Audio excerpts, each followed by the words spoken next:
Hello friends, मैं हूं doctor Sneha Deshpande, working as a senior consultant at Mom Story by Sahyadri hospitals.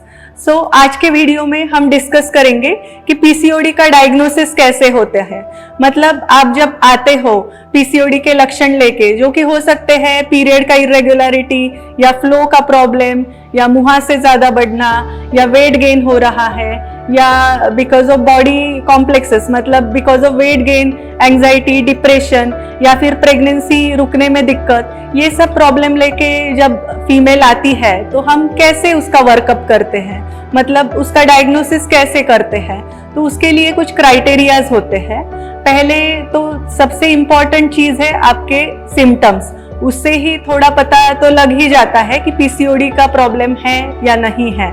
कुछ blood test हम advice करते हैं।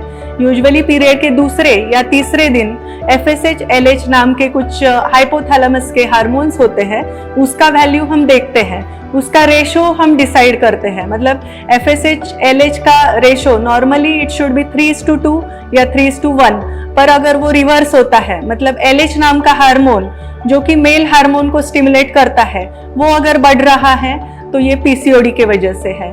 तीसरा चीज होता है AMH मतलब एंटी म्यूलेरियन हार्मोन। ये हार्मोन ओवरी के रिजर्व के बारे में थोड़ी जानकारी देता है। नॉर्मली AMH वैल्यू 2 से 4 के बीच में है तो हम नॉर्मल कहते हैं, पर वही वैल्यू पीसीओडी में 5, 6, 10 तक भी हो सकती है। ऐसा क्यों?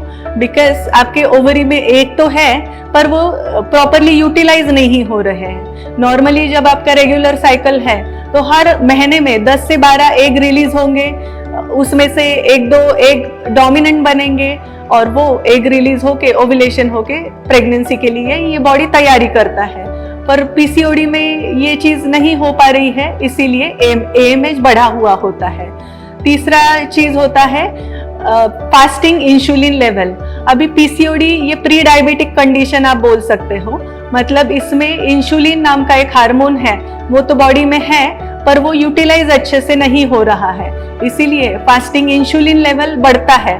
मतलब ऐसे है कि इंसुलिन बहुत सारा है बॉडी में पर ग्लूकोज अच्छे से मेटाबोलाइज कर नहीं रहा है, उसके वजह से प्रेगनेंसी में भी दिक्कत आ सकता है। या पीसीओडी में नेक पे एक ब्लैक लाइन आएंगी, उसे इंसुलिन रेजिस्टेंस का एक साइन माना जाता है। चौथा चीज होता है सोनोग्राफी।